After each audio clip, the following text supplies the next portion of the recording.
Hello and welcome back. I come to you today from some very strong early morning lighting. Very fun. Actually, it's almost like afternoon. Wintertime is so strange. But I'm in my car again. I have a book I wanted to talk about. I don't know that I have a ton to say about it, but I enjoyed it enough that I wanted to talk about it.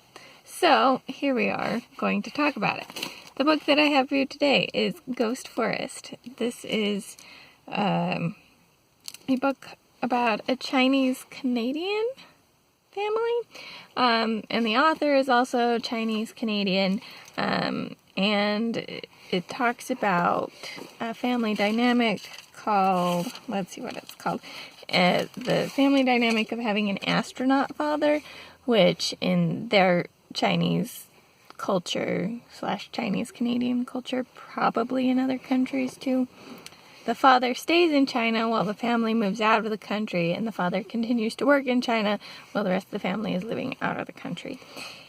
And it was just a really interesting, lifestyle and stuff, something I'd never heard about, so just for that I'd really recommend it. But also the writing in this book was really, really beautiful. Here, I'll show you kind of a glimpse of it.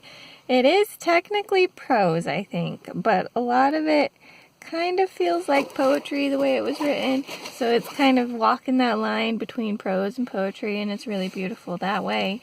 But yeah, I really enjoyed the story. I thought it was a very unique perspective. I'm glad to have found out about this perspective, and I'd love to read more about this perspective.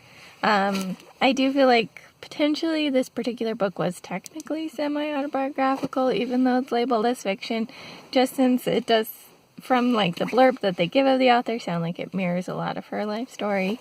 But yeah, it was just a really interesting and unique read, and I, again, don't have a ton to say about it, but I enjoyed it enough I wanted to say something about it to recommend it. So here we are. That's my recommendation. If you're looking for a unique perspective or story, this could probably be a good one just for that. But also, again, the writing was really beautiful. If you like prose poetry, or just poetry in general, I think you'd probably really like this one too. So that's all I've got for now. If you have any recommendations of books you think might be a similar read to this one, feel free to share down below. I love getting comments about stuff like that. And yeah, I think that's all I've got for now. This is the Umlaut Herper signing out.